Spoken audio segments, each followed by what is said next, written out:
In this video, we'll be drawing a comparison between the partition of India and Pakistan and the Arab-Israel conflict. We know that not long after the Second World War had ended, Britain began carving out independent countries out of their territories in the world, and British India was partitioned into India and Pakistan on the basis of religion, and this led to large-scale population displacement. There was an estimated 20 million people who were displaced due to the partition. After the partition, Pakistan tried to establish an independent identity for itself and dissociate itself from India. The general perception of many people in Pakistan is that they come from what is now Saudi Arabia, Turkey, Turkmenistan, and all those places, and they had ruled India for hundreds of years. Pakistan को बड़ी आला किस्म की हिंदू खाद मिलेगी, अपनी जमीनों में दफन करेंगे हम उनको इंशाल्लाह। अभी इंशाल्लाह 1000 साल हम तुम्हें और गुलाम रखेंगे, तुम देखना इस पे। इंडिया पर हिंदू मुशरिकों की जहनियत याद रखिएगा, हमने हुकूमत की है। इस जहनी कैफियत से वो कभी बाहर नहीं आ सकते। तो क्यों हम एक साउथ एशियन अपनी आइडेंटिटी को नहीं ओन कर रहे? ये बहुत बड़ा एक कोई साइकोलॉजिकल बीमारी है जिसका जवाब मेरे पास नहीं है। Because they are imbibed in an identity crisis which puts them as taking pride in those who invaded their country, which was by any chance Hindustan. So, we've established that Pakistanis came from everywhere, and in 1947, we can roughly say that about 10 million Indians were displaced from their lands and they moved to what is now India. From 1947 until now, if you look at the population graph of India, the population has grown 5 times. So, those 10 million people could be 50 million, and they should be calling themselves as the descendants of the displaced population, the people who became homeless because of the partition of India. Palestinians are called the world's most privileged refugees because there's a separate UN body for the Palestinian refugees alone, and there's one UN body for the refugees in all of the remaining world. And add to it, this premium membership of being a Palestinian refugee can be inherited. So if a man from Palestine, he could be a billionaire and he's married to the princess of some country, his children would all get this membership of being a Palestinian refugee. Now let's take a look at what the Palestinians want. So are you making the argument that any population of any time, all of their descendants now have a right to go back to the place that their great-great-great-great-great-grandfathers went? Which part of Israel is occupied Palestine? All of Israel? There we go. There we go. There we go. So what you're calling for is the obliteration of the state of Israel, and all of this is just a cover for that. I appreciate your time. And we hope that all the Palestinians and the Arabs of 1948 go back to the occupied land of 1948, not into Israel. So meaning, she means Israel doesn't exist? هذا معناه إنه من النهر للبحر ما راح تكون في إسرائيل. لا إن شاء الله لا. That's what it means. So she said no, we don't want it to be. So yes, that's what it means. So what happens to all the Israelis? طيب شو بيصير في كل الإسرائيليين؟ يتصرفوا حالهم يدبروا حالهم. هاي They مشكلتهم. can figure it out. It's their problem. استردوا كل فلسطين. شو راح يصير في ال6 مليون إسرائيلي أو يهودي؟ بيرجعوا لمكان ما اجوا منه. علي صوتك شوي. يعني بيرجعوا للمطرح اللي اجوا منه. They will go back to where they came from. What about for one who's a quarter Polish, half Yemenite, and a quarter Iraqi?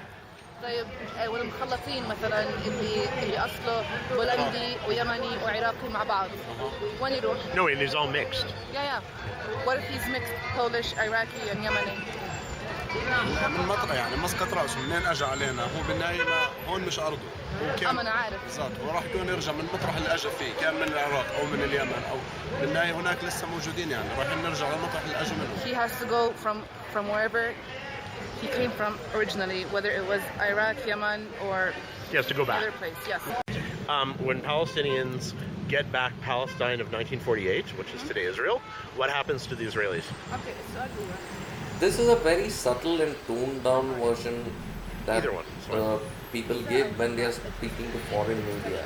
Only a few people like this lady here has the courage to say what the Palestinians really want. For sure, the Israelis will be destroyed because Palestine is not their right. Destroyed as in killed? بالدمر يعني يقتلوا. They should be killed, yes.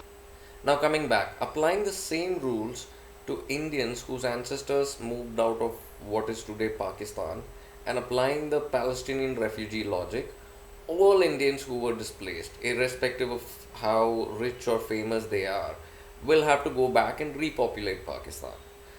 The present population of Pakistan would have to go back to where they came from, because we've already established that they are not from there. That's what they say. The reason why I put Rishi Sunak here is because his paternal grandparents were from what is today Pakistan. Although it's not known, they probably had migrated before the partition took place, but anyway, we're just joking here. The United Kingdom pays a substantial amount of money as aid every year to the Palestinians. So consider a situation in which he also inherits the refugee membership. So we are comparing the Indian migration also to the Palestinian migration. So the UK will also have to pay international aid to the Indian refugees, and he would be paid his salary as the Prime Minister of Britain. And a part of the money which the UK government pays every year as international aid to the Indian refugees would go to the concerned authority and come back to him in the form of a little bit of that would come back to him as government grant or however they distribute the international aid. All jokes apart, what I think on the Arab-Israel conflict is that this problem is never going to end. The reason being, you can have a dialogue only if both parties are willing to compromise and agree to a solution. There can never be a solution if one of the two sides is demanding total annihilation of the other. So no amount of external intervention can help in the matter. Second reason being this, that the vast amount of foreign inflows that are coming in the form of aid, this would exceed the country's income if it's going to become independent, if Palestine becomes an independent country. Palestinians do not want the Israelis. So even if we were to assume that the Jews are going to vanish somehow, or if they find a new country and they all go and settle there, they are going to take away all the technology, the defense industries and everything they have along with them before going and resettling there. And the Palestinians don't have the technology or the industries that the Jews have. So they would not be able to sustain as an independent country without the foreign aid. And if they've already become an independent country, which they've been demanding all this while, their refugee status would vanish, and the Palestinians would not want that. The third reason is, even if somehow a two-state solution is concluded with two countries becoming completely independent, no government of Palestine can sustain if they are going to take action against terrorists. Let's say the West Bank, which has been somewhat independent for nearly 20 years, had been ruled by the PLO. If 1400 terrorists commit something like October 7th and manage to escape back into Gaza, will the government have the courage to arrest and have them executed? There'll be a civil war if they take action against any terrorists who attack Israel.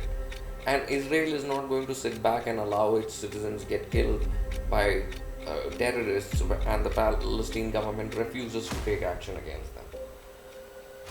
So I would say conclusively that the people from Palestine themselves want this issue to continue to keep burning so that they can keep receiving the international aid, because they cannot survive as an independent country.